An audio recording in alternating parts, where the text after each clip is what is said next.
Okay, okay. Hey, everybody. I am so excited to be here. It's already close to the end of September. Can you freaking believe it? Q4 is right around the corner, and we're kicking off a new segment within ThumbstopLive.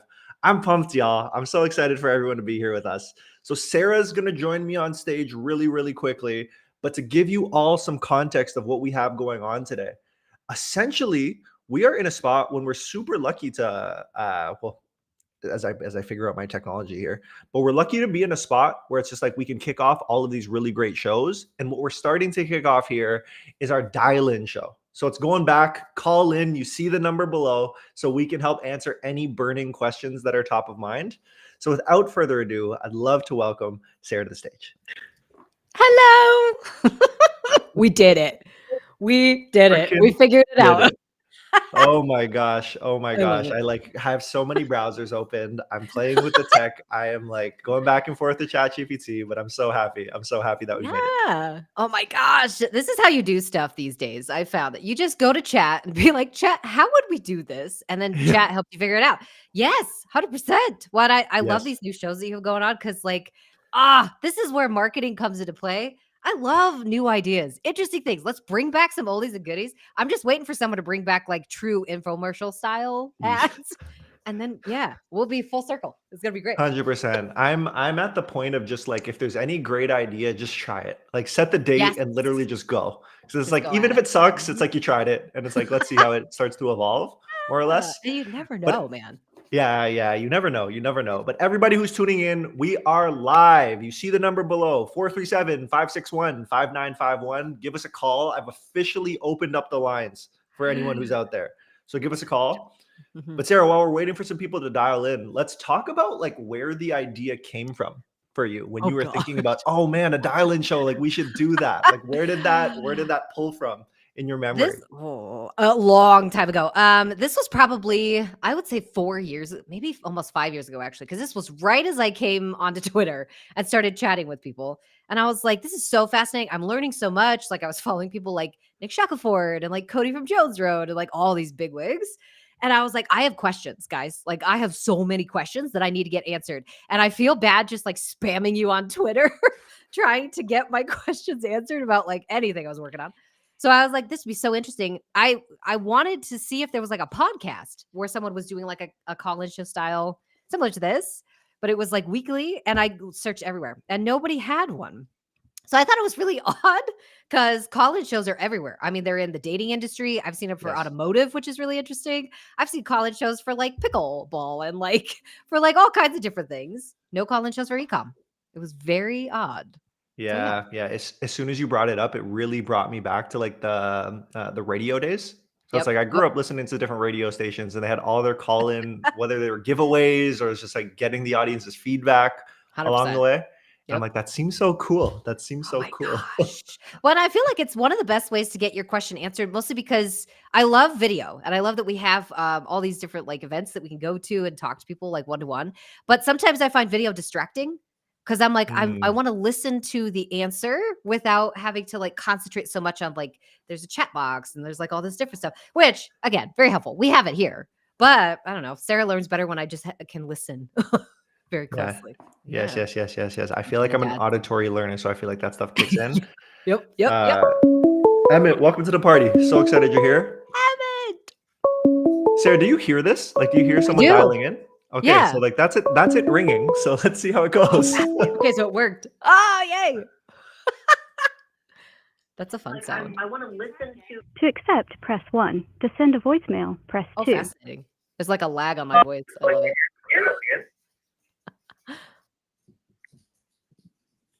Can you hear us? Hello. Can you guys hear me? It worked. Can you hear it? It works, right? Yeah, I can hear it. We can hear you. Me? Do we hear it? Is all of our audio good? Is all of our audio okay? I think so. You guys sound good. Can you guys hear me? We got you. It works. This is fun. Call number 1. Oh, I'm the first one? Welcome. Oh, I love it. Welcome. You're the first of the show. Thank you for calling in. I'm so glad this worked. You have tested our tech, and we now know it works. So thank you. Perfect. I'm glad I could be the guinea pig on that. That's awesome. What's your name and where are you calling in from? My name's Chris, calling in from Toronto, Canada. Toronto in the building. Oh, so many good Toronto people. Yeah, supporters. yeah. Mhm. What's up, Chris? What burning questions might you have that Sarah can jump in or something I can jump in on? Awesome. Big major question for me is, so I'm an e-com store owner, prepping for Black Friday, obviously going to be busy season coming up. More of like an ad strategy question for you guys. For BFCM, do you recommend when the time comes to turn off everything evergreen during BFCM and then relaunch the next year, or keep it going and then launch like the BFCM ads alongside it? Kick us off, Sarah, for sure. Okay. Oh, this is such a good question. And I've been asking a lot of my creative strategy friends, like, what are you guys doing? What do you guys think about this? Over the course of like the last 3 years, I've basically seen the same strategy pop up again and again for big brands and small brands. It doesn't matter like what size you are. Almost everybody I talk to says, don't turn those ads off. Leave them on. Evergreen has to stay on. In fact, for most Interesting. people, I find that they just update their evergreen ads, the ones that are currently working, with their Black Friday messaging and then rerun it again. Okay. Mostly because those ads work. They currently have some sort of like at least mathematical reason that they are working in the background. So there's no reason to turn them all off. And then you're going to lose traction on the back end. As soon as Black Friday ends and you have to go back and turn them back on, you're going to have to restart the process all over again. So leave them on 100%. Leave them on and just update them. Okay, love it. And that's regardless of budget, whether I'm spending $5K a month, $10K, $100K. That's universal. Yep, 100%. So, and the reason for that is predominantly because you already have, like I said, you already have ads that are working. Now we're just going to layer in Black Friday messaging on top of it. So you can add more ads into whatever campaign that you're currently building that talk about whatever your Black Friday offer is. And so those evergreen ads are just going to like funnel people into that particular like offer, I guess you could say. So yeah, regardless of budget, I've seen this work. Yeah. Beautiful. And the other thing I'm hearing there too is like, don't separate out the campaigns like BFCM and Evergreen into something different. Like just launch it all together and that algorithm's just going to keep picking it up. Yeah, I would. So I would batch your Black Friday ads in, usually I go for like batches of 3 to 5, somewhere in there. And I usually batch them by like different formats. So we start with a batch of like a UGC, 2 statics, a GIF, and like a carousel maybe. And that's one batch of ads that we're going to be launching for Black Friday. And then, you can put them in different campaigns if you want to. But for me, I'm like, I'm a budget conscious media buyer. Like I want to make sure that no matter what, we're funneling good budget to places that I know it's going to get the best return. So yeah, I don't usually break them out. I usually stick them in with everything else. Yeah. Yeah, 100%. Well, it's never been more expensive. So that I know. helps a lot. So yes. I appreciate that. I got to go click around in Ads Manager now. I love it. Thank you for your question. Keep listening and then feel free to dial in if you have any other questions too. We'll talk to you soon. Will do, guys. Thanks. All right, later, man. Emmett said it perfectly. That was so fun. Yeah, right. First one. Emmett said it perfectly. Motion swag to the caller. I think that's what we have to do. I have to like, who are you? Get the information so we can send it out. That's 100%. So awesome. No, it's part. Honestly, yeah, 100%. I think one of the really cool things is like a lot of questions that might seem basic are actually the ones that our audience should feel encouraged to ask because there's so much additional context. Like one of the things that I started thinking about is like I've been getting a lot of questions recently about the time leading up to Black Friday, Cyber Monday. Yeah. Everyone's kind of like, my performance is starting to tank. Is that normal? Like, what do we have going on here? And I feel like where my head's been at with this is just like, if you're okay maintaining the budget, definitely do that. But now is a time more than ever to double down on like creative diversity and then hopefully start to generate a bunch of leads. So even if you're not optimized for sales, build those email lists out. So it's like, there's so much nuance that can come into Black Friday, Cyber Monday strategy, right? Drive people to your email list. I can't stress this enough. Sometimes I will literally just put ads out usually in September that just pull people into the email list. Not like, hey, buy our products or like come browse stuff. It's just like, get on our email list, get on our email list, get on our email list over and over and over. Because I can't tell you, like the majority of revenue is generated inside the email list during Black Friday because people want to know first. They're waiting for the email to come out. So yeah, it's not necessarily acquisition focused period. It's more driving them to a specific like marketing channel. Yeah. That's what this period of time is for. So yeah, what I hear a lot of in there that's quite interesting. It's like, I've been trying to wrap my head around this concept. I think we talked about it on our last call too, but just the idea of like creating demand and capturing Yes. demand Oh, in 100%. those different Yep. parts, right? So it's like Yeah. right now is all about creating the demand either within your audience so they know it's coming, Yes. or hopefully Good getting new idea. eyeballs. But then when the time comes around, that's why like the evergreen stuff starts to work even better at Yes. that point. Yep. So, Yeah, because now they're waiting for it. So now they're just like interested in seeing any ad that you have. Because again, it's an expectation builder. So it's almost like suspense, right? So they watch your ads closely to say, did they launch it? Did they launch it? Like, is it now? Is it now? They're going to start looking at all of your ads, even if they're evergreen. And especially, I think, if they're evergreen, because they've seen them before and they know them and they like them. They like you enough to be on your email list. So they're waiting, guys. They're just sitting there like, oh, launch it, launch it, launch it. So yeah, people get stoked about Black Friday. I love for Black Friday sure. behavior. It's For so sure. interesting.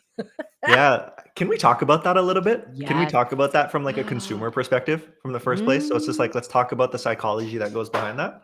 Yes. We all turn into toddlers during Black Friday. I think we all get into this mode of like, look at all these really cool things that I'm just about to get for myself. And they just wait.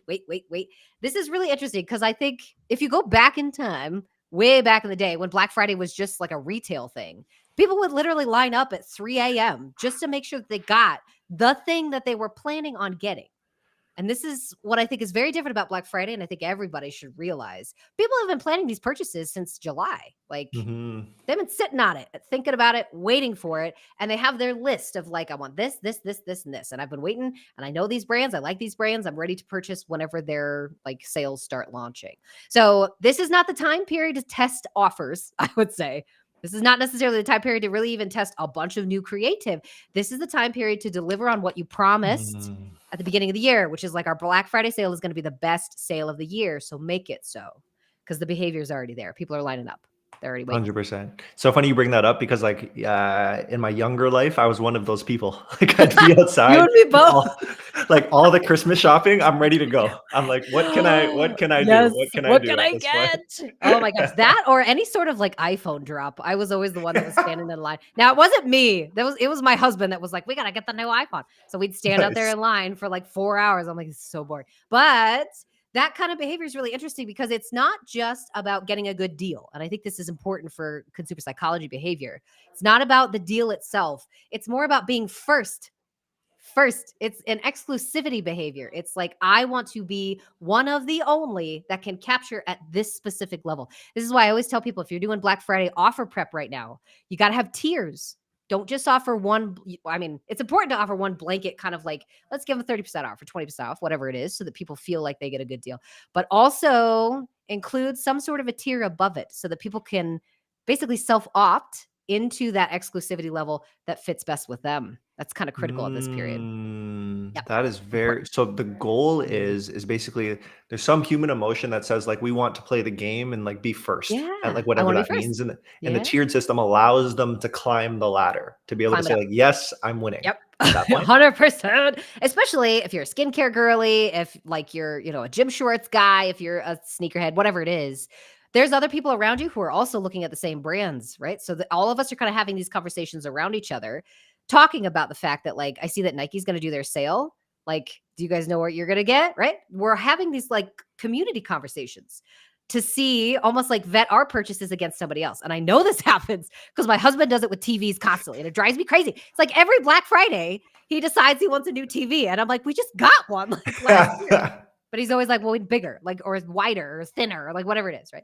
So he goes out to all of his friends and says, what TVs are you guys getting this year? And then they have like back and forth conversations about specs, about price, about size, quality, whatever it is. And then he makes his decision based upon what they're getting, not necessarily what he wants to get.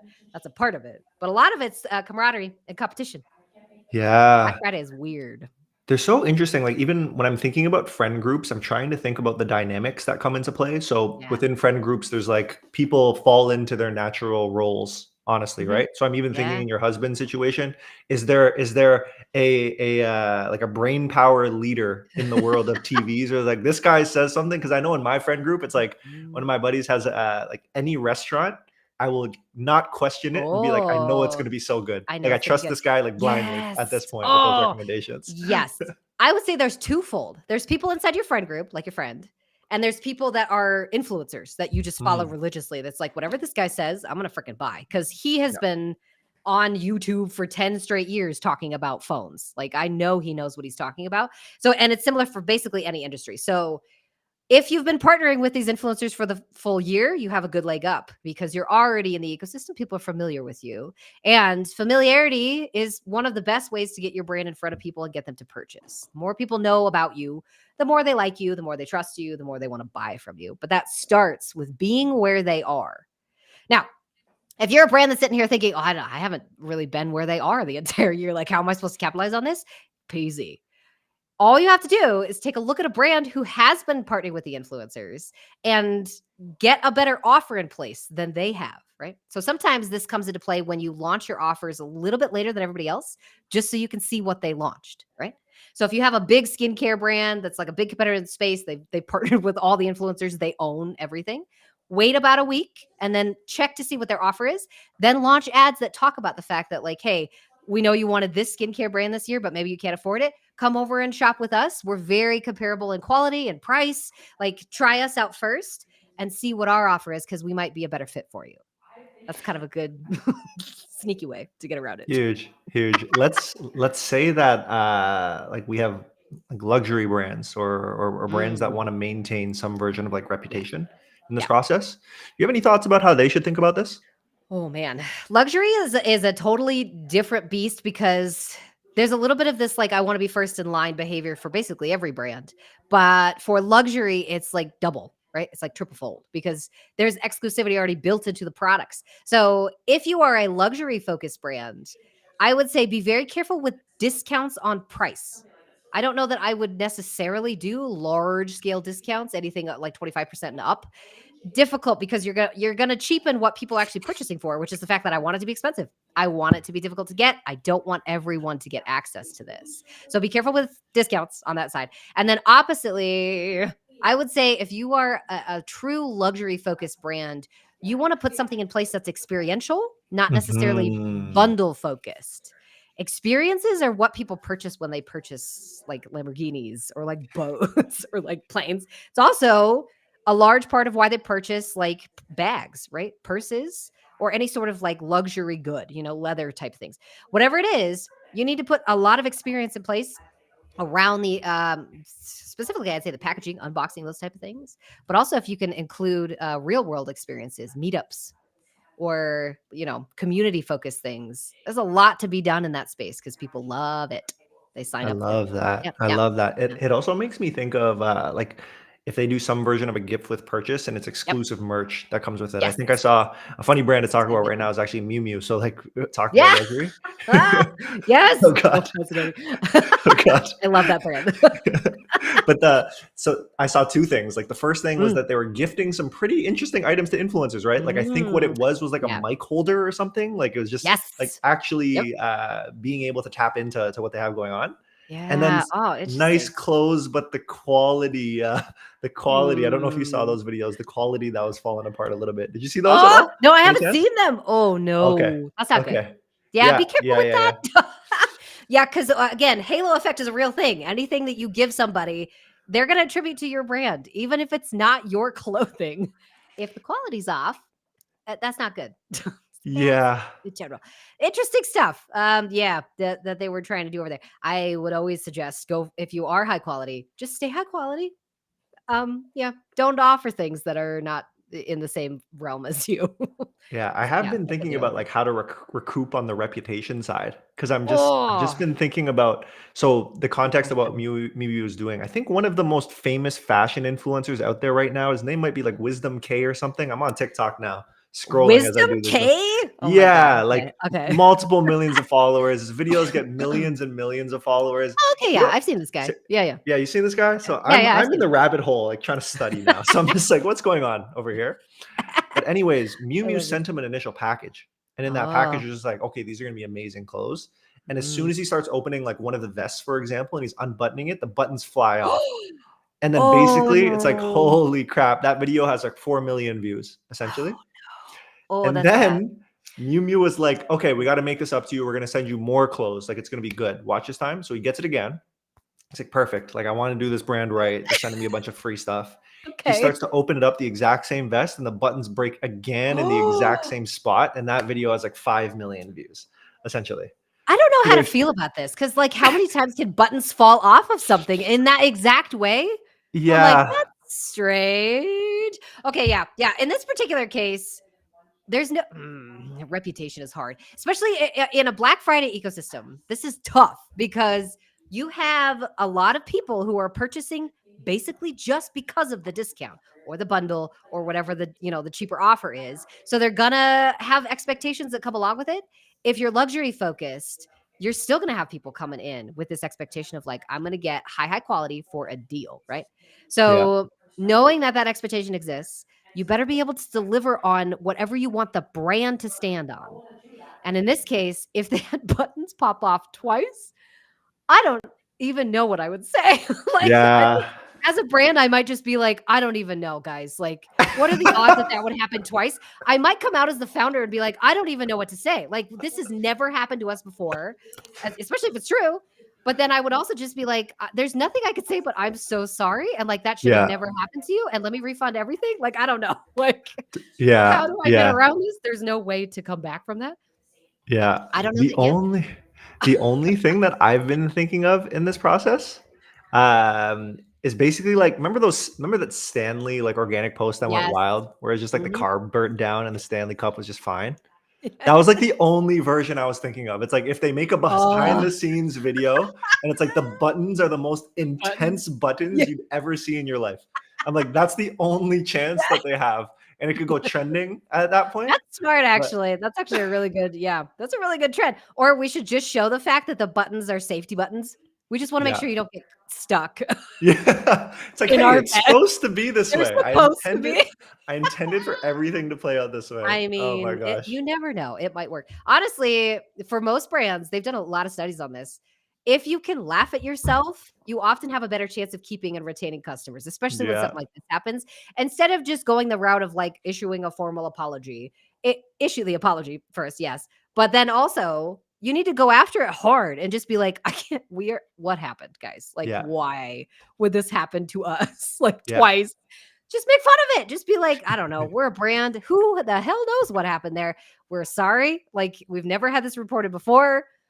And it's bad publicity. I don't know what to say, guys. And just take the L and be as genuine as you can. And that's all you can do. That's so crazy. That's so crazy.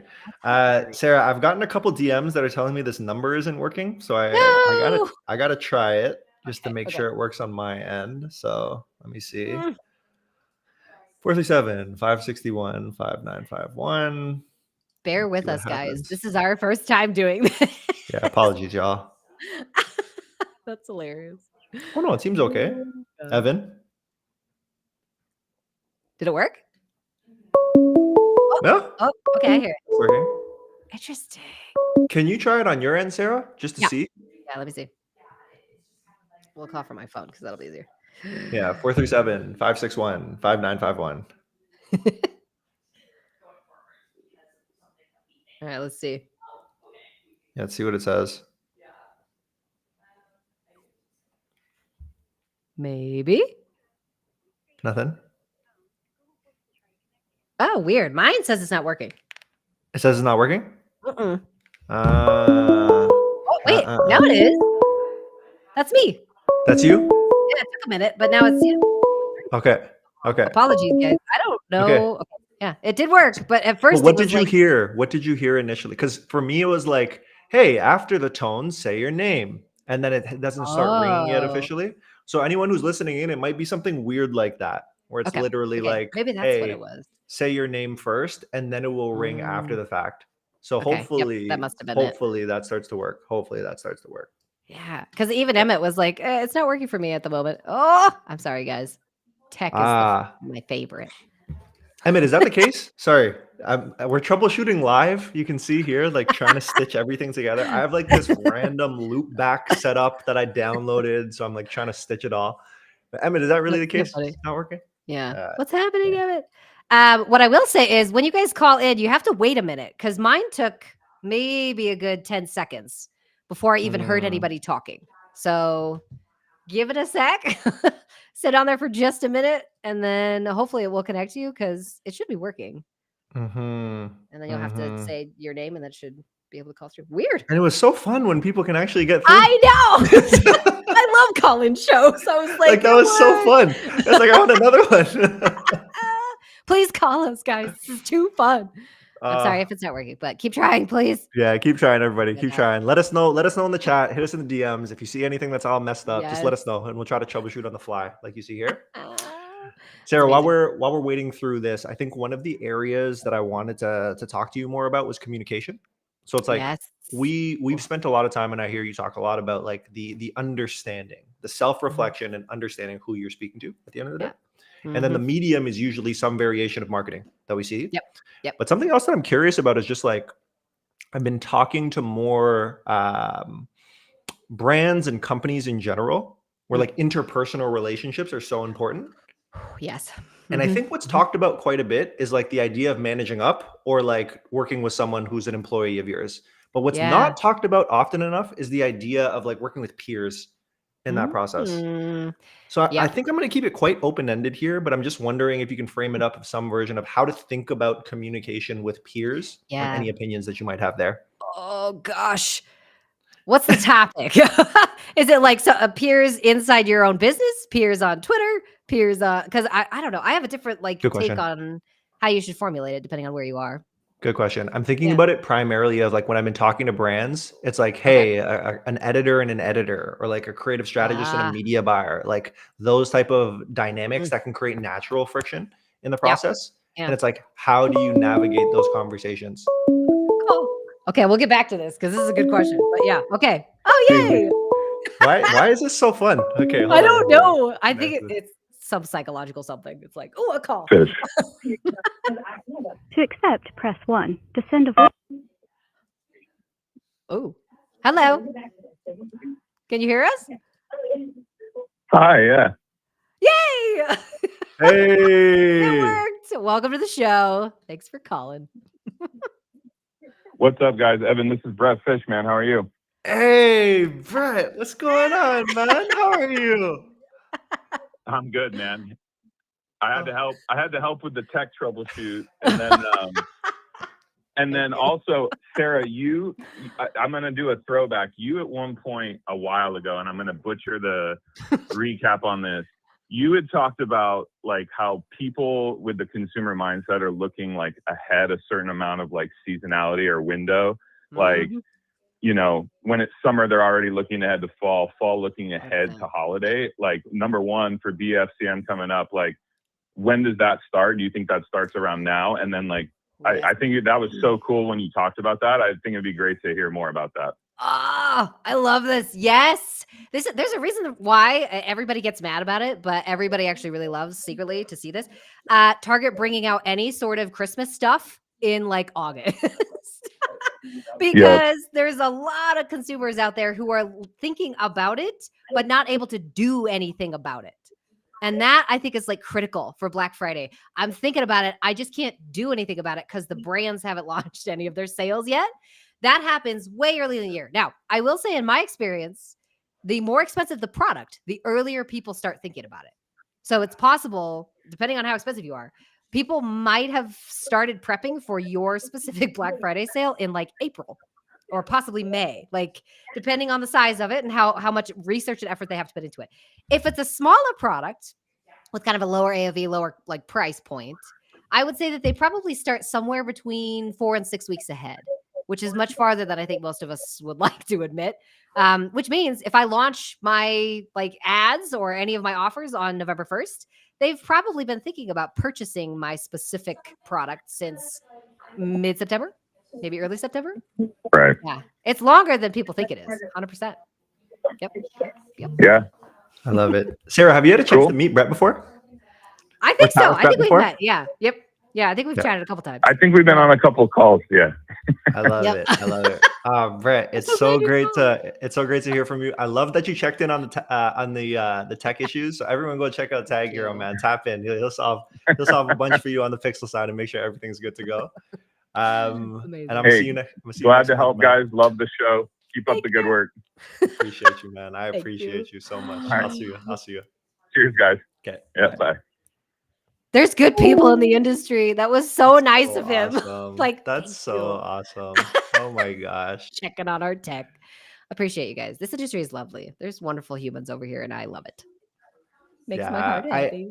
It does make me like, each one of these questions always like makes me go, okay, if I'm in the shoes of the consumer, like how do Yep. I actually like to purchase? And like, this is Yeah. where it's so interesting, like understanding your personas. Because when you brought up, hey, it's more of a like a higher ticket item that you might buy. Higher ticket Yeah. to me could be something, in all honesty, it's just like, if I will buy the nicest pair of pants, I think I would spend around $200 on them and I'd feel okay. Like that's 200 for pants? yeah. That's fascinating because for me, Yeah. a high price pants is like $80. I'm Yeah. like, that's a lot of money. Yeah. That's why I threw it out there though, because it's just like the Interesting. different types of like layers Yeah. at that point. Mhm. And I think for me, why I brought it up is like when you had brought up like the time to make a purchase. Yes. Something that's so Mhm. interesting in my mind is like there's two things that happen when I'm thinking about most recent purchases. Number one, it takes me forever. And I'm like, holy Yeah. crap, can I get it on sale? Like, is this actually the right thing to do? Like, this is a big Yep. investment here. Like, how do I figure out what makes sense? Like, that's step one. 100%. Yep. And the second thing is like I might actually buy the thing and I might have remorse and just be like, holy crap, I actually did it. Why did like I I do should that? not Do I have need done this? Yes. Oh my Right? gosh. I feel that in my soul. This is something that I've been studying, and I posted about this a couple weeks ago. The difference between basically cost benefit analysis and cost analysis. And I think most of us assume people are doing cost benefit, which means people are looking at this positively. There's a benefit, right? So does the cost really outweigh kind of like the pros and cons? I understand, but is it going to be beneficial enough for me to part with my cash? Is technically what we think consumers are thinking. That's not what they're thinking. Nobody's going in and buying a pair of pants being like, do the pockets on this like outweigh the $60 price point? No, nobody's looking at that. People are going, should I spend $60 on this? They're not looking at it oppositely. The pockets make no difference. They're just thinking $60 is a lot or $200 is a lot. Is it going to be worth it? Right. So everybody's kind of in this loss focused mode when they purchase things. Now, that's not for everything, but it's pretty common, especially in consumables of any sort. Right. So in this particular case, I would say because consumers are not focused so much on the benefits, it's our job to help them understand that like $60 is a great price for the amount of what they're getting, if that makes sense. So to your point, we got to reduce the amount of things that they think about negatively, which is difficult, but that's what marketing exists. Yeah. Yeah. And what are the most effective ways to do that? I'm just trying to think of like my own gosh. experience. And Yeah. what would you say? So the longer you spend with somebody, the more they're obviously going to like what you have to say, right? So this is why longevity of marketing is incredibly important. For my own business, when I have people come in the door to just do consulting with Sarah, so most of them have spent at least a year consuming my content, 1 full year, sometimes longer. Sometimes they've been like watching my tweets and like, YouTube or whatever it is for 2 to 3 years before they come in and actually make a commitment of like, okay, I think we want to work with Sarah. So that's my first tip is maybe don't focus so much on paid, focus more on organic for a long time. Put some effort into that particular side of your business because that in itself is just free. It's free publicity. Now, obviously there's a time cost. Somebody's got to create content, but in general, you don't have to compete with nearly anybody because your ecosystem is yours, right? Like we're not putting it into a lottery. We're not gambling at all with our ads. Like it's 100% just us. We get to decide what goes out, who sees it, those type of things. So in general, focus on organic. And then second, once it gets into the paid ecosystem, I would say the best way that you can get somebody to overcome their own objections is to help them understand why those objections exist. Why those exist. Don't try and convince anybody. You're not convincing anybody to purchase. Persuasion is a small part of that entire decision process. You can't convince me to buy. Only I can convince me to buy. But you can help persuade a little bit just by allowing me to process through some of the negative things that I'm already thinking and helping me understand that that might not be true.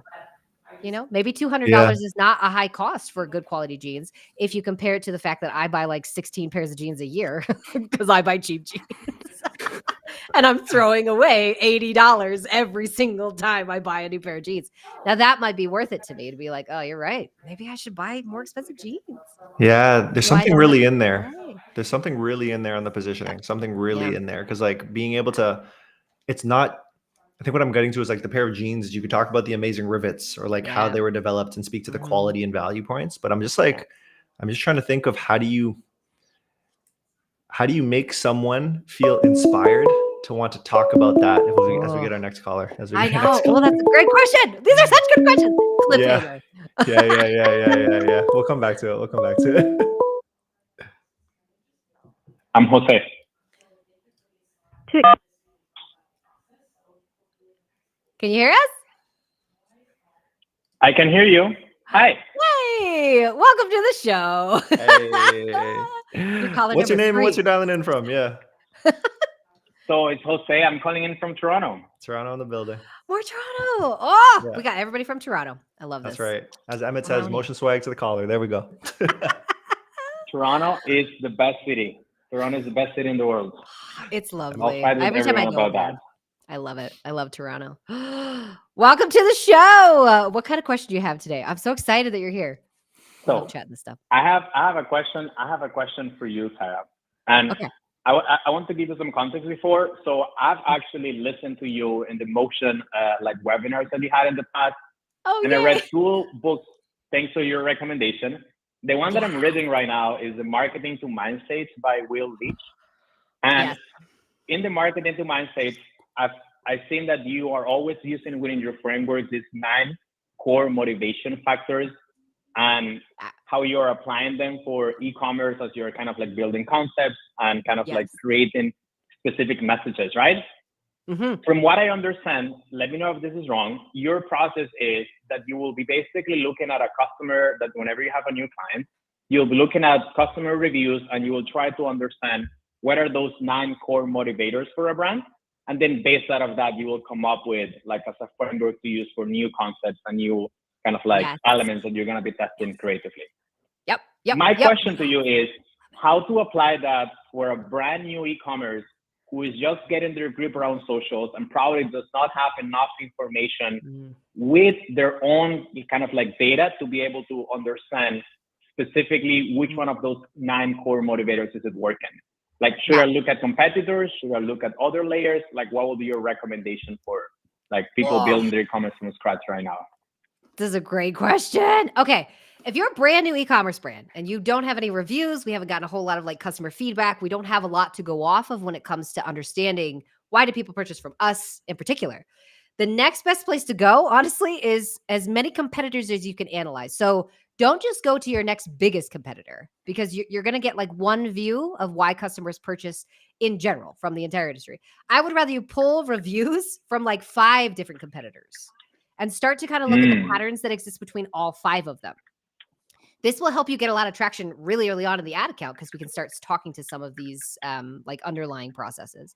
But you can also identify pretty easily just by putting all of those reviews into chat and saying, chat, which one of these 9 emotions do you see coming up most often for these people? Now, this is something that I have like been testing over the course of the last year or so. And this is actually great for the question that Evan and I were just chatting about. When you do this, the interesting part about reviews is people will often give you their logical reason for the emotional need that they solved with your product. So when we ask chat, give me which emotions are coming up most often in these reviews, you'll see basically the after emotion, not the before one. So often we'll see things like, I purchased this because they're super cute, or I purchased this because it was the best formula, or it was like the best in quality on the market, whatever it is, right? If you start to see that, what I need to do next is have chat basically make a hypothesis for what the opposite emotion was. So if people are saying, I purchased these leggings because they fit super well and they're just so flattering, that's the logical process afterwards. So now we can flip it upside down and say, chat, what was the before feeling then? If she now feels confident, super chill, like I have myself put together, then the before emotion was probably concerned and like not feeling super confident and like just avoiding leggings at all costs because she just, every time I get them, I don't feel secure, right? So it's insecurity is what she was feeling before. So that's kind of what I want to put in my ads is like, you don't need to feel insecure anymore because these are the leggings for you. Does that make sense? It makes so much sense. Yeah. This makes so much sense. And by the way, what I'm curious to know is, just so other people who are not so familiar with this framework, I don't know if you chatted about it already. Let's say that I understand one of the reviews is around like, they make me feel so comfortable, I feel so secure for them, and we have identified that the insecurity is the main kind of like motivator, right? Yeah. I have two kind of like a double question. The first question is it always better to focus on the pain point rather than the like kind of like after or like kind of like the cause of what using your product will make them feel? And how do I know where to begin? Like, what if I have like 25 of those? Which one should I begin with? Yeah. Oh, this is such a good question. This is a really good creative strategy conversation. Okay, so for the first piece of this, you know, which emotional motivator do I go after if I have like 80 of them in here? What I would say is we need to go after the one that's closest to whatever the core identity is. If she could, and this is the reason why it's so important to know your avatars, like your emotional avatars in particular. If she's the type of person that believes I am 100% a girl that lives in leggings, like that's all I am is leggings. I'm just one big legging, right? If that's her life, then we need to go after the pain points that speak specifically to that. So I wouldn't go after things such as you need leggings that are a little bit shorter. Okay, that's one specific problem, but it's probably not going to speak really well to her because she does. It's more than just a length issue for her leggings. It's more about I need the whole package. I need leggings that are the it girl. You know what I'm saying? It's like the most amazing leggings I've ever had. So one thing, match it to your personas. But then second, like, you know, how do we build this into creative strategy? How do we like actually put this into messaging? The very first thing I do anytime I identify these emotions and avatars is I start looking at how would they want this message presented to them? And this is like, this comes from brand side now. What kind of personality does your brand have? Are we funny? Are we super, super like supportive and calm and reassuring? Are we like kind of angsty, edgy? Like we don't care what people think about us. What kind of a brand do you have? And then you can combine the three avatars, emotions, brand personality into one ad. And now we have a really good traction for like what kind of messaging comes out. Does that make sense? Hopefully. Combination. That makes so much sense. Wow. This is so many ideas that I had in my mind after you said this, because I would assume, right, if you're starting a brand, there is an identity that you should begin with, like you should limit it. And this kind of like a follow-up question is, if you're just starting a brand, I would focus on one specific person that I know I can solve that problem for, and then solve that problem for them, and then think about how can this product then solve problems for other identities, right? 100%. So I would expect that you want to identify out of, for example, reviews of competitor, what is that specific problem that you know that aligns with that identity, and then go from there, right? 100%. Yep. You got it. 100%. That's the whole game. Is one identity at a time. And usually you can find like one emotional identity that applies to like millions of people. And this is how like Pepsi and Coca-Cola and like Cheetos, like this is how those types of brands get big, is they're like, we understand that like our product really only solves one thing, which is like you eat it. That's it. It's a Cheeto, you know, but we can describe it to different like people in different ways, depending on what type of situation you would need Cheetos in, or what type of emotion you're trying to like solve with Cheetos. Snickers is like one of the best ones. I should probably use them as an example, actually, because they go after like hangry. Hangry is their enemy, right? So they have one specific enemy that applies to multitudes of people, regardless of whether you're a casual Snickers eater and you only buy one once a year, or if you buy them every single grocery trip, right? So this is why I'm like brand personality and really just formulating an enemy for your customers to fight against is critical, especially if you can make that enemy emotional. I love it. You're doing so well. I love the way you think about this. This is great. Yes. I have another question. Can I ask another question? Yes. Go ahead. Keep it going. So my other question is in another lens, which is so for context, I am a creative strategist and I'm also building my own e-commerce. This is more of like my own e-commerce type of conversation. But then the second part is around a big trend that I've been seeing in the industry right now, which is there is a big rise. Even I think Gary Vee was talking about this, that this next decade will be the decade of like solopreneurs, creators building empires. And you're kind of like just seeing the beginning of that. My question to you is, it feels like many of the things that you're applying right now to brands and creative strategy, it feels like in a way applies to like creator brands mostly because they have nailed down the person that they're talking to even more.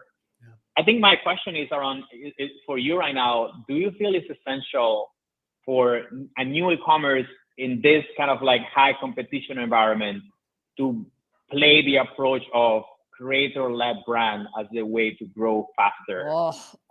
Or do you think that there's a space for a whole brand as a whole to build that identity on their own? That's a very good question. Oh my God. I know. I'm like, that's a very good question. It's a deep question. Yes, would be my like tentative answer. And the other reason I'm like hesitant about it is because I have yet to meet a whole lot of people who have training on this, who understand how to create creator-led brands. Now, if you came from YouTube, like you've had a YouTube channel for the last 10 years, you understand like how to get attention, how this works, right? Like how to get people involved, how to build a community around your audience. Most brands have never trained on that because they've never had that experience before. They've never had to up until now. So to your point and to Gary V's point, I agree. I think this is going to be one of the easiest times to be a solo creator, solo founder, and be able to create the same level of audience connection with a brand as people did with their personal brands that they do on like YouTube and everywhere else. Now, to do that though, you got to get really good at creating good content.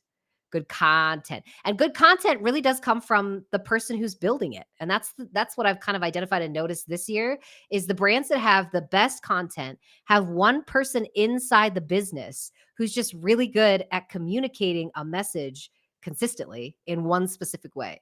This is the reason why Liquid Death feels like Liquid Death, because whoever that copywriter is snarky as hell and like really kind of cranky about things, but really on it, like stays consistent with that voice. So I don't even know if that answers your question. Yes, I think that most brands are going to have to learn how to do this. And the easiest way to learn how to do it is to build something that requires you to create content that doesn't have anything to do with the brand. It's just interesting content that you can lead back to the brand when people are ready. Yeah. I don't know. Does that answer it? Uh-oh. Did we lose him?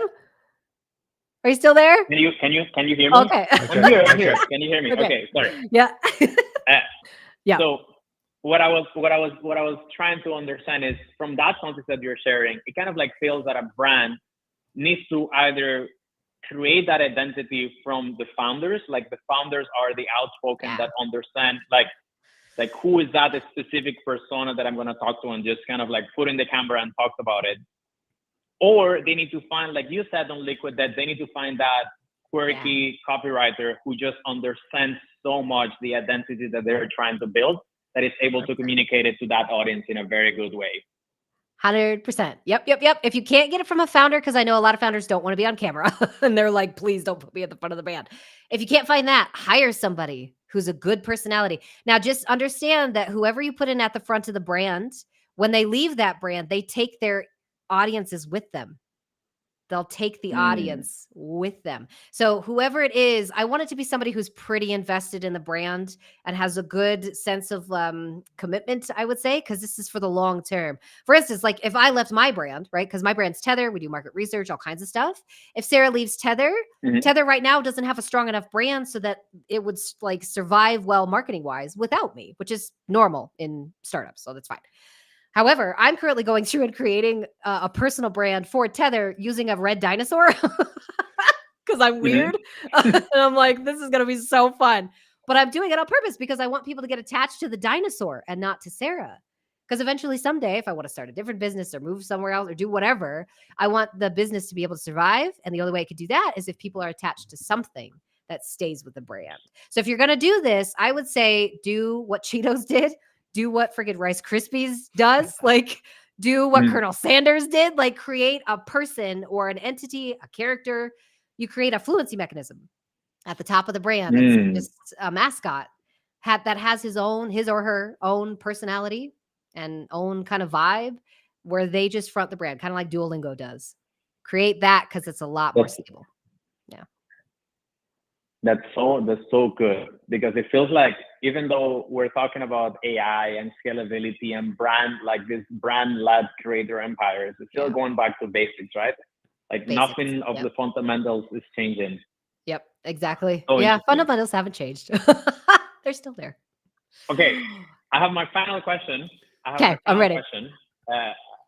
My final question, just going back to that point, there is kind of like this dichotomy right now for e-com founders right now, which is, should I focus then on nurturing and building an audience, and then I think about what product serve that audience, or should I build a product that I know would work, and then I find that community later?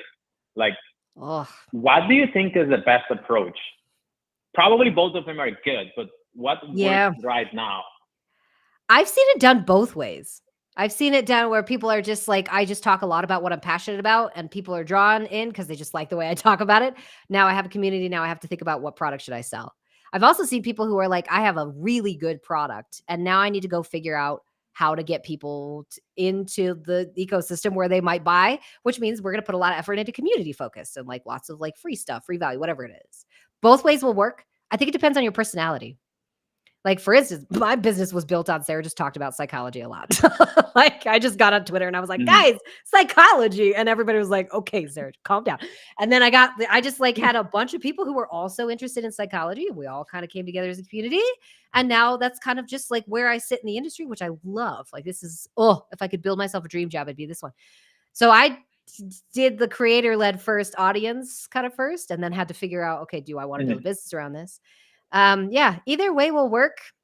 I think it depends on the founder. If you like being on video, go start making content, and don't worry about whether it's right or whether it looks good or whether you're saying the correct thing. Just worry about getting people towards you, draw people in. That's what I'd probably go that direction first. That's so good. That's so good. I'm very inspired after this conversation. Oh, I'm so glad. So much, guys. Thank you. Keep tuning in. We're gonna debrief the conversation for sure. This is absolutely incredible. That was absolutely incredible. Lovely. Appreciate you. Thank you. Can't wait. Yeah, it's lovely. Yay! That was great. Holy crap! Fun. Those are good questions. What the hell? I know. I was like, okay, let me just solve a whole lot of like really big questions really quick here. Yes, but I love these questions because people are thinking. This is why I like it, because there's deep thinkers in this industry, and people don't want to just throw ads at things. Like, I think people are starting to get back to like, I want to do good marketing, which is I want to go and do interesting things, like make a mascot or like do whatever. So great questions. Thank you. For sure. There was something so interesting in that. Well, honestly, all the questions that he had there, but like right in the last one, like thinking about building the community or market or starting with the product. Yeah. One of the things that I'm curious to get your feedback on is like, I was thinking about, for anyone who builds the product first, one of the prereqs to do it that way is that you need unmatched domain expertise. Like you need to be that person that you'd be selling to. It's like, if that doesn't exist and you're just saying this could be cool, might be done. The only way around it is if you make a whole lot of how it's made videos. Do you know those? Where it's like, here's how it's made, and we walk through how to make a baseball, or like how we make bubble gum, or whatever it is. You're just gonna have to do those on repeat because there's no other way around it. Unless you just know inside and out the problems that you had as the first customer, and that you could communicate it to all the rest of the customers. It's hard. It's really hard if you don't have an audience built. So I'd agree with you. Yeah, and even on the other point that he was bringing up, just around like, is there a world where it's like creator-led brands essentially, and it's like, is that the way to do it? Yes. Like, that's such an interesting one, because even with the Liquid Death examples, like led with Liquid Death, then the founders started to rise up in notoriety. At that point. But 100%. It seems like the through line is like, you need to take content so seriously. Like, if you're not there, then you're done. Like, that's the through line, no matter what, in my mind, right? Well, in my experience, just being on TikTok way too much, the creators that I follow that were like itty bitty, right? They had like 500 followers and then exploded up to 2 million. They created massive amounts of like all sorts of different ideas and content, but you could tell it was carefully planned. They created a lot of it. So they were doing 2 to 3 videos a day, but it wasn't just chucking stuff out there. It was just like, every video I make has a point and has a purpose to it. Interestingly enough, the ones that blow up and really have a lot of mainstay to them are the ones that capitalize on the simplest ideas. Yeah, for like sure. Just the ideas that are like, that worked. Like, why do people follow you? There's one girl I follow. I cannot remember her name for the life of me. She redesigns like very, very iconic logos into the ugliest versions she can design them into. And man, she's got millions of followers because she's just sitting here going, I hate this logo. here's an ugly version of it that I think is way prettier. Yeah. Yeah. So yeah, she's yeah, doing yeah. it for like Bentley and like Jaguar, like all these different things. That's her whole content. All she does is redesign logos, and they're teeny tiny. They're 15 seconds. Yeah. I'm like, it's simpler than I think people realize. You don't have to put like a ton into it. It works. People, yeah. For I sure. think For creators sure. are going to be a really big piece of the industry pretty soon. So For sure. And even what you were talking about of just like, if you don't, as the founder, didn't want to be like in the actual content itself, like getting the right yes. people in place, something that started to take off quite a bit is just the idea of creating different series.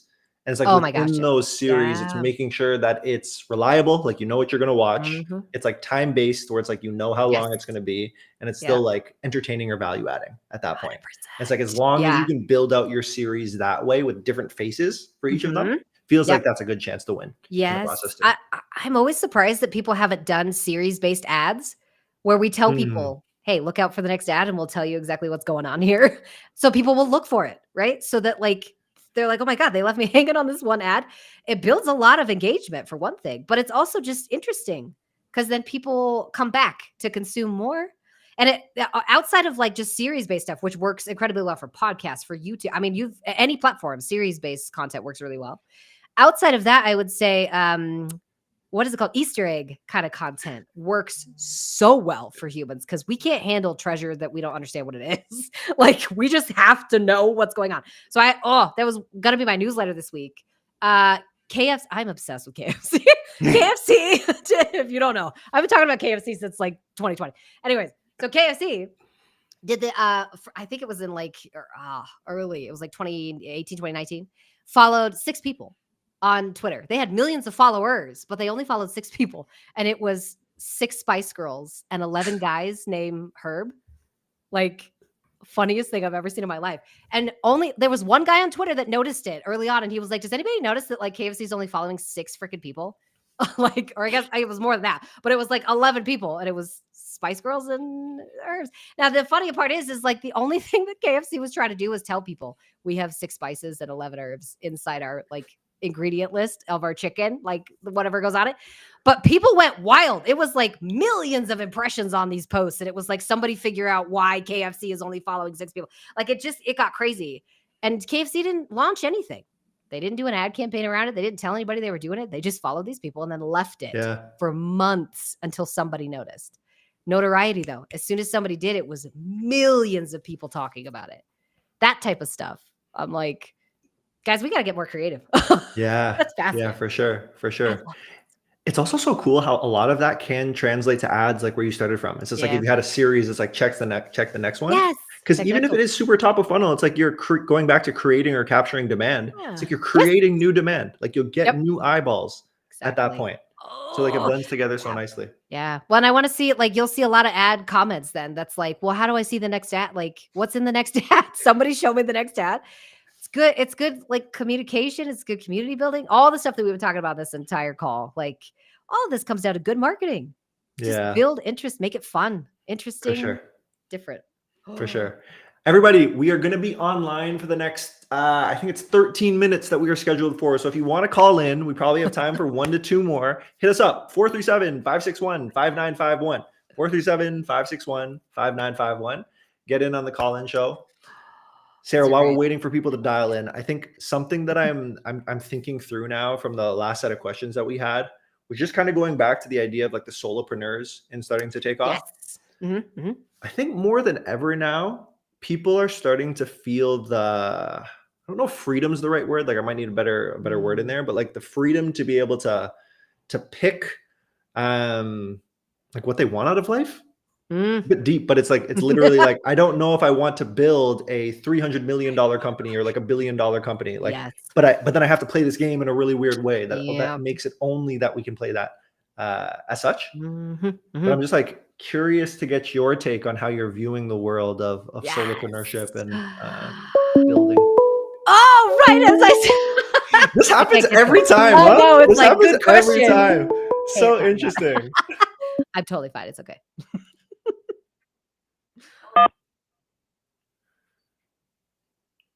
Hello, hello. Hi. Can you hear us? Hello. Hi. Yeah. Is that you, Sarah? Is that you, Evan? It is. Us.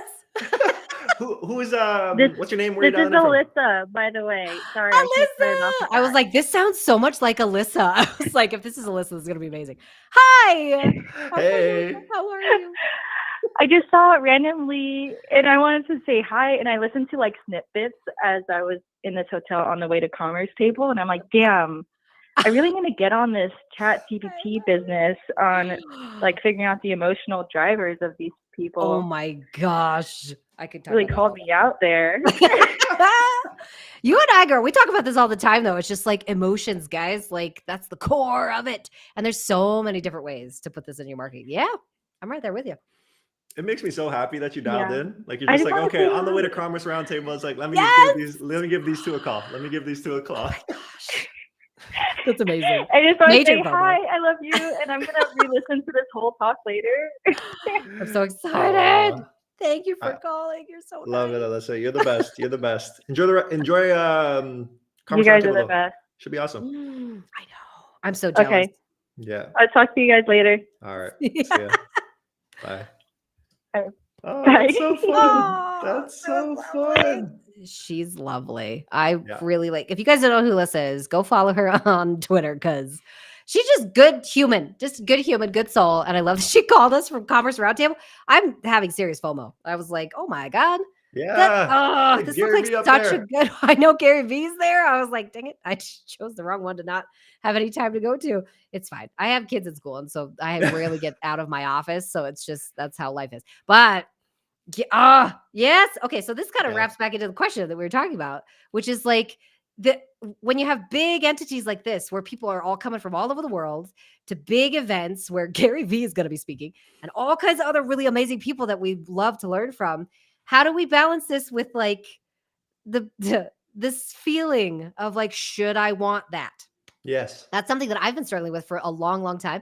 And it wasn't until this year where I decided, you know what? I think I'm okay if my business makes like a good 500,000 a year. Like, woo, we're making it. I don't think I need to be a multi-billionaire. Like, I'm okay. And that's mostly because Sarah understands my own anxiety. I think we were talking about this before we got on the call, actually. I'm like, I made it, Evan. I'm terrified. Like, woo, I'm successful. God, this is horrid. Like, this is so scary. I don't think that that's talked about much, that when you meet your goals, more goals will come up on top of those, and you'll want more things, and you'll start to like understand a little bit that every lifestyle that you morph into as an entrepreneur, as a solo founder, comes with its own set of challenges. Some of those challenges you're not going to want. Like, you don't want to have to experience them, but they're part of the process. So you have to decide, do you want to continue forward and get bigger, or do you want to stay where you're at, which is also fine. Like, both are a good way to live. Yeah. I haven't figured it out yet. I don't have any answers for this. It's more just like, for Sarah, at least, I really enjoy working from about 8 to like 3:30, 4 o'clock, because that's when my kids get home. I want to be able to take off at any time and go to their events, or like, go see them run their fun run or whatever it is. I've built that into my ecosystem because that's important to me. There's some people that work freaking 180-hour work weeks. Like, they never see light. They're always in their offices and they love it. Like, they can't get enough of it. And that's what fulfills them. And that's what makes them happy. They're running 40-person teams, or they're making, 500 million this year. I think it depends on how much pressure you enjoy. Find that piece. How much pressure do you like to experience? And then at definitive times in your life, get more pressure on yourself and see if that's comfortable. And if it's not, back up. If that's okay, and you're like, okay, yeah, I can actually handle a little bit more pressure, keep going until you find another cap and then stop for a minute. Like, it's very akin to running a marathon, right? Just take that next step. Yeah. I don't know why. Another call. Yeah, another caller. But every single time, it's like Every perfect time. timing. Like, oh my gosh, this is I so love fun. it. I love college shows. Having so much fun. Borndorf. If this is who I think it is, I'm going to be so excited. It is. And Aaron! we're live. We're live, man. We are We're live. live. Aaron! I'm literally This is watching Aaron it over right now. I'm so excited. Am I live? How are you doing this? I'm literally watching it right now. Is there a delay? Can I curse? Yeah, there is a delay. You can curse. You can do Can I whatever you curse? want. This is your show, man. This is your show. Okay, It's all you. Come on. Yep. Okay, We're here There's for a bit you. of a delay. Does that mean everything I'm saying now is gonna like go out in 10 seconds? Yeah, man. Yes. Yeah. We're doing it live. Okay.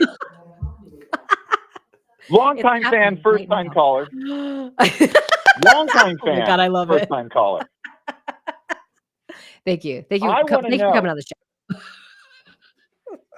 Sarah, I want to know what Okay. is the most overrated Oh. quote unquote marketing hack right now? Most overrated, and then I want to know what the most underrated marketing hack right now Oh. is. And I will take my answer off the air. Okay. Oh Aaron, gosh. you're the best. Aaron, you're the best. Appreciate you. Appreciate you for calling in. I I feel hang like up Yes. I don't know. Do you hang up? Oh, okay. Okay, I'm out. Thank you. Thank you for calling. Aaron understands like call-in shows though. Like I feel like Yeah, that's he how it gets typically it. goes. Like he's Yeah. so My good, so question good. to Aaron is We like, can how keep many the call-in conversation. shows have you called into? Because like you got skills, like you understand. Okay. Oh, I feel like this is not going to be shocking because if you've been following my content at all, you know that Sarah hates the volume ad game. Like I think overrated is volume of number. Now I've been told that I don't explain this very well by Nate. Shout out to Nate Legos. This is not like volume in bids, right? We're not talking about like bid volume. We're talking about just sheer number of ads in the ad account. Sarah's a precision marketer. Like I'm so, I don't know. I'm so much more on the train of like thoughtful, careful. Let's get back to like foundational marketing where we're very carefully vetting our ideas before they go out the door. We're discarding more ideas than we actually adopt. And we're not going for hundreds and hundreds of ads every month. I don't love that style of marketing. So I think that, yeah, to Aaron's question, I think it's very overrated. And I haven't seen a whole lot of agencies and brands that can handle it and that see good performance from it. Most underrated marketing? Oh my gosh. This one's hard because I've seen a lot of really good like marketing tactics these days from brands who I'm like, how did you come up with that? Like this show. I'm like, this is fascinating. Like, I love college shows and we're just winging it. We're just like, let's see what works. Let's see if it works. Some of the best marketing that I've seen these days is sponsoring things that are not necessarily performance focused. Like I've seen a couple different brands that have sponsored like local football teams and then had UGC creators go out to that particular sponsored event and then post it to their feed where they had thousands or millions of followers and say this brand literally just went out and sponsored the local baseball team or local football team. And that in itself generated traction just because it shows goodwill. So that type of stuff, I think physical marketing, like in real world marketing and not like digital marketing, I've seen that come back a lot. And I think that's totally underrated. Being in the real world. Yeah. Huge. That's a I love it, good Sarah. I feel like I've been thinking about this a lot too. And like the overrated front, I don't know if it's completely overrated, but I'm just like down to the ad level attribution. So whenever I have Yes. conversations, I spark a little bit of heat. So I don't always bring it up. I don't always bring it up. Attribution in general, I think, is difficult. We'll just say that it's challenging to say that that's an actual real thing. Mostly because humans are weird, and like it's totally possible that I purchased off of Meta, but I probably saw you in like a random billboard in my peripheral vision like 4 months ago. Yeah, it's hard. And didn't realize that's where I first saw you. So yeah, attribution's hard. I love a MRR. Like that's like so much easier. But then like 100%. I think where I'll stop is the per channel attribution. So it's like that to me seems directional and helpful. But once you start to get in, but I have some bias, like just through conversation with certain brands. So take with a grain of salt. And my underrated that I'm leaning into a lot is actually similar to yours. Like I don't know how underrated it is, but maybe to the paid space potentially. It's just organic social. So it's like taking organic social super seriously. And like what can come with that? Like I'm thinking of Cozy Earth, like Cozy Earth did that whole live for however many hours, like crushed, So this I 100% agree. I don't think brands are taking their organic seriously enough. And I think we probably should have been talking about this 3 years ago, but here we are, right? So yes, the more you can take advantage of it, the faster you grow. Wait, there's another call? What's happening? What's happening? we're getting into it now. It's like, oh This no, is so fun. we don't have This enough is so time. fun. This is so Let's do it. fun. Let's do it. Albie? I'm ready. I'm excited. Hello, hello, Hello? Hello. Welcome to the hello. show. How are Welcome to you? the show. What's your name? Where are you dialing in from? This is James Mulvey from Motion. James! Oh, more friends. Hi. I love it. Oh my gosh. I got a Yes. question. Okay, I'm ready. So I was writing a script the other day, and Sarah, I remember I did an interview with you last year, and I asked you, how do you be more creative? And you told me using your hands actually Yes. is a pathway to creativity. And Mhm. so I busted out my cue cards and got my brain act. And I'm wondering, got any more tips for me for how to be creative and kind of break out of just tapping on a keyboard and kind of getting into a mental Oh. rut? I feel this in my soul. Yes. Outside of just like getting your hands on something, so I have like Legos on my desk and I have like a bunch of like little things all over the place just so I can play with it. I have noticed my creativity tends to be yes. Evan's got it, like just toys in general, all over your desk. My creativity tends to peak when I go consume content that is not ad related. Oddly enough, like if I listen to a lot of podcasts, I get inspiration that comes from that type of stuff because it takes out the visual aspect of it, and I'm not constantly looking for something. I'm listening more to the content itself, and then my brain is making connections that way. Movies help me a lot for some reason because I can study the story pretty well. I just sit there and analyze it, which is probably not healthy, but I'm like, ooh, look at this story. Outside of that, creativity is almost always best refreshed, and there's done tons of studies on this when you're outdoors. So the more time that you can spend touching like nature, this is the reason why that touch grass exists. I think, yeah, take your shoes off, go outside. I know we're almost about to winter, so it's not like feasible for everybody, but yeah, being outside is like a really good reset for the brain. It's incredibly cathartic, I think. So yeah. I feel like you're already doing a great job though. If you already have like cue cards and things on your desk, I'm like, this is great. Crushing it. Amazing. Love it. Appreciate it. James, you're the best. Appreciate you, man. You see it. See ya. Super fun. Bye. Such good support. This has been so nice. Thank you guys for how supporting. many us. calls did we get? I don't even know. Was that like 5? I should have counted 5 or 6. Okay. I blacked out. I blacked out. We had people calling us from Commerce Roundtable. I was like, Evan. Shout out to Alyssa. That's absolutely awesome. Like, thank you. Okay, everybody. so You're so everyone, you're great. First of all, like, would love if everyone great. keeps calling in. We got to be a little bit louder so people know that they can call in. But those I of you who know. called in, like, so special in our hearts at this point. We have Brett call in, Chris that kicked us off, Jose jumped in after, Aaron was there, Alyssa was there, James was there. Am I missing everybody? 6? I don't think so. I think that was it. Yeah. That's so fun. And there's that's a actually lot, so much to actually. talk about in between. Like, I was a Yes. little bit worried of like what happens if there's no calls. It's like, And we ah, just shit. sit and stare at each other like, Yeah. what should we talk about today? You're a really good host. Like, you always have really good questions that you do. But yes, this is so interesting too, because I've noticed everybody had really good questions. All of you have questions that I have. These are the exact same questions that I'm like, should we be doing this? Is this like a good thing for us to think about, or is this the right way for us to be doing these type of things? It just goes to show you, you have that question burning in your mind. Everyone else does too. You're totally normal. Yeah, 100%. Totally normal. Sarah, I do have one follow-up for you. Then we got to get out of here for sure. Yes. And then we'll kick off. We're coming back on Friday, everybody. We're coming back on Yes. Friday for another version of this. The question I have on the creativity side of things is like, one of the things that I've been trying to do is actually like time boxing my time and just being like, I'm going to spend, but this is where it's like controversial a bit. Like, I want to get your opinion. I'll be like, I'm going to spend an hour making a script, like research, like do what I can. Even though I don't finish, I'm going to confine it to an hour. But something that I'm wondering is like, am I just capping my creativity or forcing it too much? Kind of jumping off of James's conversation, or do you feel like let it come to you at certain points? I have tested this on my own brain a couple times.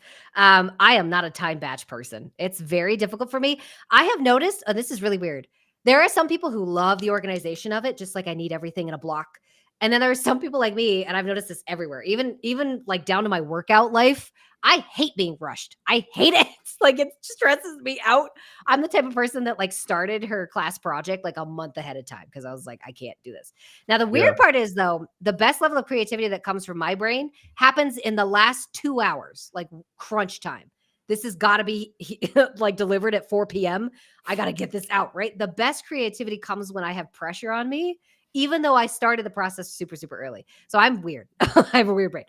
For you though, here's what I would say. If you have to time block where it's like, I have to get specific things done every week, keep that time block, but then offer yourself moments of inspiration. And this is why I have my phone on me literally all the time, or a notebook or something, where if it strikes you, write it down, Just like get in that moment and give yourself 5 to 10 minutes where it's like, oh, this is such a good creative like flex for some reason. I'm doing really well right now creatively. I want to give into this a little bit. You don't have to overdevelop the idea or like produce anything, but let your brain go down that rabbit hole for at least 10 minutes because you'll just generate better ideas. So yeah, I love it. both. I love it, guess. Sarah. Yeah. Combo of both. Ultimately, it's like, yeah. That makes a ton of sense. Okay, I feel like for Friday we got to do a better job letting people know this is going on. So I'm looking at the numbers now. We had 150 people Oh, who are amazing actually though. tuning in. Not That's bad. decent for a Tuesday. You guys are busy. Thank you for joining. I appreciate that. Not Yeah, bad. Not whatever. freaking bad. Damn. Yeah. Okay. I'm so Okay. excited. Okay. So I think on Friday, everyone's Okay. just seeing us plan in real time because then we don't talk to each other. Jesus. But Yes. can we go back? So I think for Friday, the easy one is if you're open to it, just like going live on your account too. So it's like Yes. everyone Yeah. going in there. Yeah. Okay. And then I think we can just like summarize some of the questions. So I can work on summarizing those and then we just get them out, like types of questions that people asked. That's good. Okay. Yeah, I think that's smart. Yeah. Yeah. Awesome. Sounds Let's do it. lovely. Everybody, you. sincerely appreciate the eyes and ears and the people who dialed in. That was absolutely freaking incredible. Like so good. Thank you. Join us on Friday because this is going to be obviously this is like our first time doing any of this stuff. Friday's going to be great though because now we got a rhythm going and you guys. I'm going to promote this at a couple different places so you guys know what's happening on Friday too. But thank you, Evan. This was great. This was so fun. For inviting this was so me. much fun. Well, thanks for the idea. I'm happy we turned it into reality pretty quickly. Yes! So, like I'm super happy about that. I Super can't happy about that. wait. This is great. Awesome. Everybody, we appreciate it from the bottom of our hearts. And we're both going to see you on Friday. Okay. You see the number 437-561-5951. Save it as an account in your phone or a contact in your phone. And we'll talk to you then. Okay.